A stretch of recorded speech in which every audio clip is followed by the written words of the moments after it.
What's that? Oh, sorry about that. Zeno was just telling me all about his plans for season 2, but don't worry about any of that for at least another year. For today, we have episode 8 of Alien Earth. Let's talk about it. Hey, great to have you here. So today we'll be discussing the 8th and final episode of season 1 of Alien Earth. As a quick reminder, if you enjoy hanging out and talking Alien, please consider subscribing to the channel for more future content. So this episode weirdly opens up with showing us Arthur's dead body on that beach, which I don't know how it got there, since when we last saw it, it was on that raft with Smee and Slightly. It almost felt as if the writers thought we forgot that those two didn't just leave his dead body on that beach after that whole chest burster incident. But then we see the xenomorph come up to Arthur's body and just make some snarling noises at this crab. Not sure why he didn't eat Arthur, maybe because he was Wendy's friend. I guess the xenomorph also came here to try to find his new baby alien that Prodigy managed to capture. But from there, we just get those kind of obnoxious montage overlays of the alien roaming through the forest, which I will say, the alien looks great here in the daylight. We then cut over to Dame Sylvia, who just kind of feels like a whole free spirit this entire episode, or really this whole season, and she's walking out to the children's grave sites and dropping some flowers on them for some reason, despite the island at this point pretty much being on lockdown. And sure enough, the alien comes up to her, but Dame is saved here by the soldiers from the boat charging in and shooting at it. So I guess we're not really going to be shown any of the follow-up from episode 7's ending at that dock. There was so much potential there, but they just kind of chose to skip over all of that, and I'm not totally sure how much time has passed. All of the hybrids are finally being held in this cage, but I have no idea why they haven't been brainwiped, or at least put to sleep in some way if they're now being viewed as some kind of threat. Oh, and by the way, Nibs is also perfectly fine, which really diminishes the impact of how last episode ended. We have Ains who's telling Cavalier it may make sense to evacuate, but all Cavalier can really focus on is wanting to talk to this eye creature. And we're also shown that Joe and Morrow are being held in this separate cell together. We then get some dialogue between the hybrids, Curly saying that she's the favorite and shouldn't be here, but Wendy corrects her and starts to encourage this kind of uprising with the group, saying that the humans should in fact be afraid of them. Then we get the goofy call that she does to the xenomorph across the island, as she also starts to shut down the entire facility's cameras. And with Cavalier's response, he kind of starts to turn into a cartoon character here, with his over-the-top mannerisms as his frustration really continues to spiral out of control. And Wendy continues to mess with the system controls, even playing a video of herself as a child as Marcy, asking if she'll be okay to Dame Sylvia. We then cut to some soldiers roaming the halls, which they definitely feel like alien fodder at this point. They wind up getting into this elevator that opens up all on its own, which is extremely dumb. But then once inside, we find out that the elevator actually has a self-destruct sequence that goes off. And in what world would it ever make sense for an elevator to have that functionality?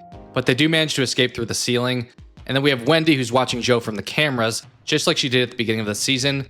And at least Smee is logical here and says that Joe was just defending his friend from Nibs.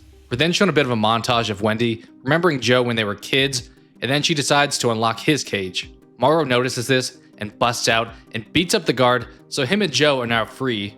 And Morrow then grabs the guard's keys and unlocks this metal container that was around his arm to stop his cyborg powers. But why would this guard there watching him have the keys to Morrow's arm? We then do get somewhat of a payoff with Morrow and Kirsh finally having a showdown. Granted, it's pretty short-lived. They both get beat up pretty good, but Kirsh seems to mostly have won in the end.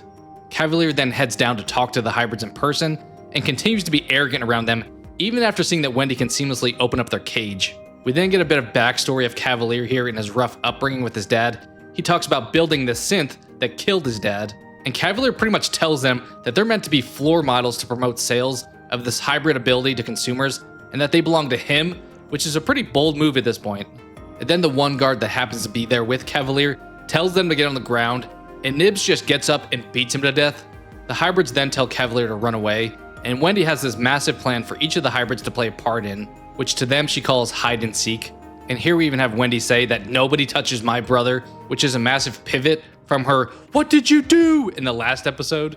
Ains then finds Joe and says that Cavalier is looking for him, which we know that Cavalier's plan is for the eye creature to take over Joe. But as usual at this point, I'm kind of expecting Joe to have plot armor, whether it was the eye creature or the chest burster or the xenomorph.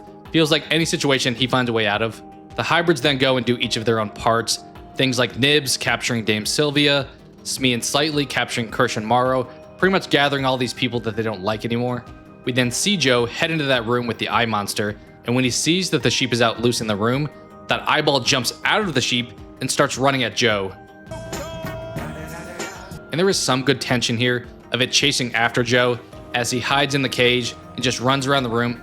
It's about to get him until Wendy comes in just in time to throw the creature across the room. It felt like pretty convenient close call timing, since Wendy should have been able to pretty easily find Joe on the cameras ASAP. Ains then shows up and throws Wendy across the room. He's about to attack her further until she winds up freezing his body. And I guess that Ains is tied to Prodigy's systems, but it just feels like Wendy here has any power that she wants. To make a Dragon Ball Z analogy, she's basically Goku at this point. The eyeball creature then decides to flee, and we get what's meant to be a pretty deep conversation between brother and sister. But Wendy just seems so hypocritical here. She's talking about saving people, but then tells Joe, no, you're food to them, not me. Either way, she pretty much just feels caught in between being Marcy and Wendy at this point. So definitely a bit of an identity crisis for her character. We then see Cavalier heading to this airship to get out of there, but then he runs into the xenomorph. Joe and Wendy, alongside a bunch of soldiers, also show up, and Wendy tells the alien to kill the soldiers. And I don't know if it's because of Wendy's influence, but the alien feels kind of inconsistent in this episode. It runs away earlier by the grave sites, but now indoors just smokes everybody despite getting shot at. And that scene pretty much ends with Joe doing the typical hero to bad guy thing and kicking Cavalier in the face. We then finally do get a payoff with that Plumbicare, that Venus flytrap-like creature. It did feel a little bit forced here at the end of the episode, just to satisfy fans. It winds up grabbing the girl soldier from the ceiling, and if I'm making another Dragon Ball Z analogy, this is definitely like Cell absorbing one of the androids, but she's just like aimlessly shooting in the room as she's getting eaten. She definitely has it pretty much the roughest of any soldiers throughout this entire season, but this scene plays out pretty similar to what happened in episode 2 with that soldier that was with Joe in the xenomorph in that hallway before it winds up running into that party. But the guy soldier here pretty much just stands there and doesn't really shoot at it at all until he turns around and gets smacked by Curly. We then see that eye creature out on the beach, and we realize why we were shown Arthur to open up the episode, because the T Oculus is now taking him over. And I've seen some people point out that it only targets the left eye, which does happen again here, which may signify this creature being highly intelligent. Either way, it seems that you don't need to be alive for the T Oculus to take over your body. We then get a pretty rough transition showing these Yutani aircrafts approaching Neverland, and we're then shown Kirsh, Cavalier, Dame, Ains, and Morrow all stuck in that same cage that the hybrids were in earlier, which once again, why is there no shutdown protocol for these hybrids? And I'm also not too sure where the remaining soldiers are, like the one that Curly knocked out. Wendy tells Cavalier that he isn't Peter Pan. He's always been an angry little man, so is she calling him Captain Hook here? Slightly then shows up and says that the plant monster and the eye thing got away, but they, the people in the cage, can't hurt them anymore. So I guess of these alien species, the flies are really the only ones that are threatening to the hybrids. We then see the adult and baby xenomorph also outside the cage, as if they're part of the hybrid squad. And the episode just ends with Wendy saying, "Now we rule," as Pearl Jam kicks in as this episode's credits music. And looking at an overall score here, on a scale of negative, neutral, or positive for this episode, episode 8, the finale of season 1, I'm pretty clearly going with a negative rating, mostly due to it being a weak conclusion if we didn't bank on there being more seasons at this point. A ton of plot lines remain outstanding, and we didn't really get a satisfying episode from any character here in my opinion. They fully relied on fans liking these hybrids with this ending, and I'm pretty neutral at best with this lineup of characters. We got absolutely no payoff for Kirsch's character, and him doing kind of strange things throughout the season. Is he part of Prodigy and was just being rebellious against Cavalier at times? No idea.